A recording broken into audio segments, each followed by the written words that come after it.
रोली की शादी उसके माँ बाप एक आलसी लड़के से करा देते हैं। चलो, रोली की शादी हुई और हमने गंगा नहाई। और क्या, बेटियां तो होती ही हैं बोझ। हाँ, पर अब क्या चिंता, उतार तो दिया बोझ तुमने, अब वो लोग समझे। ससुराल में रोली का पति कहता है, देखो, मैं कोई काम नहीं करता, ये बात तुम्हारे मम्मी पापा को बता दी थी मैंने। अब जो किराया आता है दुकान का, उसी से घर का गुजारा करना है। कभी भूल से भी कोशिश ना करना किसी चीज की डिमांड की। क्या मम्मी पापा को पता था कि आप कोई काम नहीं करते? और क्या, बड़ा अच्छे से पता था। उन लोगों को तो तुम बोझ लगती थी, बोल रहे थे कि बस शादी कर लो और कोई मतलब नहीं है। रोली को ये सुनकर बहुत गुस्सा आता है, लेकिन करती भी तो क्या, क्योंकि वो जानती थी कि उसके माता पिता ऐसे ही हैं। जैसे तैसे रोली दिन काट रही थी। रोली को एक प्यारी सी बेटी होती है। धीरे धीरे वो बड़ी होती है और उसके साथ उसकी जरूरतें भी बढ़ती जाती हैं। सुनिए जी, अब तो सिमी बड़ी हो रही है, उसका स्कूल में दाखिला कराना है। मैंने अब तक तो जैसे तैसे समय काट लिया, लेकिन मैं बच्ची की परवरिश में कोई कमी नहीं रखूंगी। अरे क्या है यार, अब तो लगता है कोई ना कोई काम ढूंढना ही पड़ेगा। अब पति रोज काम की तलाश में जाता और बिना किसी काम के वापस आ जाता। रोली समझ जाती है कि पति के अंदर अब काम करने की क्षमता नहीं है। वो बेटी को उच्च शिक्षा देने के लिए कुछ करना चाहती थी, लेकिन करती तो क्या करती। एक दिन रोली की सहेली कहती है, रोली, मेरी कोई औलाद नहीं है। अगर तू मेरी औलाद को जन्म दे तो मैं तुझे तेरे मुंह मांगे पैसे दूंगी। अरे, तेरी औलाद को मैं कैसे जन्म दे सकती हूँ? सरोगेसी से। बच्चा मेरा और वैभव का ही होगा, लेकिन कोख तेरी होगी। ये संभव है रोली। रोली कुछ सोचकर कहती है, मुझे मंजूर है, लेकिन मैं इसका 2 लाख रुपया लूंगी। अरे कोई बात नहीं, मुझे मंजूर है। रोली खुश हो जाती है कि एक बच्चा पैदा करने का उसे 2 लाख रुपया मिलेगा। वो घर आकर पति को बताती है, वो भी खुश हो जाता है। अब क्या था, डॉक्टर के पास जाकर सहेली का बच्चा रोली की कोख में पलने लगता है। मुझे 20,000 चाहिए मेरे बेटी के एडमिशन के लिए। हाँ हाँ ठीक है, मैं उसके एडमिशन से लेकर सारे खर्चे उसके अकाउंट में डाल रही हूँ। रोली की बेटी का एडमिशन हो जाता है। रोली को लगता है कि वो अब सब कुछ ठीक कर देगी। दिन और महीने आगे बढ़ते हैं। अब एक दिन, एक बात कहूँ जी, काश इस बच्चे को मैं रख पाती। मैं अब इससे काफी जुड़ गई हूँ। अरे यार, पता नहीं किसका बच्चा है, अपने पास है ना अपनी मुन्नी। हाँ, लेकिन अब मैं भी इस बच्चे से जुड़ाव फील करने लगी हूँ। लेकिन मैं ये जानती हूँ कि ये मेरा बच्चा नहीं है। दोनों की जिंदगी ठीक चल रही थी, लेकिन कहते ना कि सुख का पल ज्यादा लंबा नहीं होता। एक दिन रोली की सहेली का फोन आता है। रोली, मुझे अब ये बच्चा नहीं चाहिए, मैं अपने पति को छोड़ रही हूँ। अरे लेकिन मुझे पैसों की जरूरत है, बच्चा तुम्हारा है, मैं क्या करूँगी? सहेली बिना कुछ बोले फोन काट देती है, फोन स्विच ऑफ कर देती है। लेकिन रोली के जीवन का तूफान यहीं नहीं रुकता। रोली, मैं इतना भार नहीं उठा सकता। आज पढ़ाई का पैसा मांग रही हो, कल को शादी, कॉलेज और पता नहीं क्या क्या।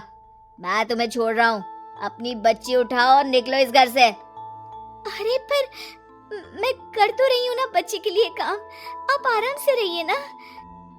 क्या काम कर रही हो? देख रहा हूँ मैं। ये छोटा शहर है, यहाँ लोगों को बात बनाते वक्त नहीं लगता। तो मैं क्या करूँ? ज्यादा पढ़ी लिखी नहीं हूँ, कैसे घर के खर्चे चलाऊं? और आप तो काम करना ही नहीं चाहते। हाँ, ना चाहता हूँ और ना ही करूँगा। रोली को पति की बात पर काफी गुस्सा आ जाता है।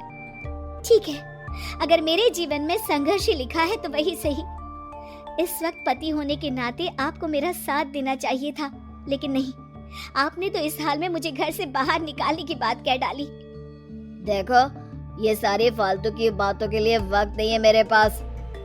रोली, जिसकी कोख में किसी और का बच्चा था और साथ छोटी सी बेटी, पति का घर छोड़कर रास्ते पर आ जाती है।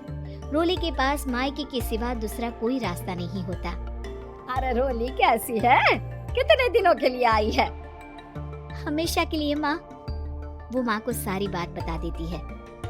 ओए लड़की, इतनी हिम्मत का काम कर लिया। अरे ना ना, यहाँ कोई जगह नहीं है। तुम तो अपना बोरिया बिस्तर उठाओ और निकलो यहाँ से। रोली के पास अब मायके का रास्ता भी नहीं बचता।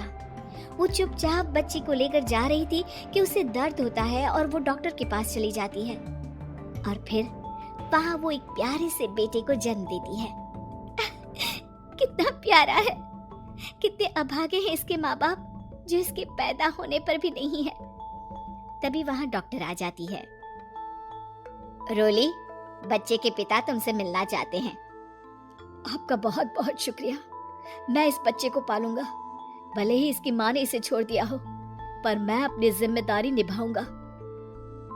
तो क्या आप मुझे इसके पैदा करने के लिए जिन पैसों की बात हुई थी वो भी देंगे? हाँ, और साथ ही आप चाहें तो मेरे घर में रहकर मेरे बच्चे की देखभाल भी कर सकती हैं। मैं उसके लिए आपको सैलरी दे दिया करूंगा।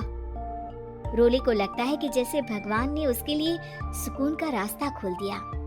वो अब मुकेश के साथ उसके घर चली जाती है, जहाँ रहकर वो उस बच्चे की देखरेख करती है।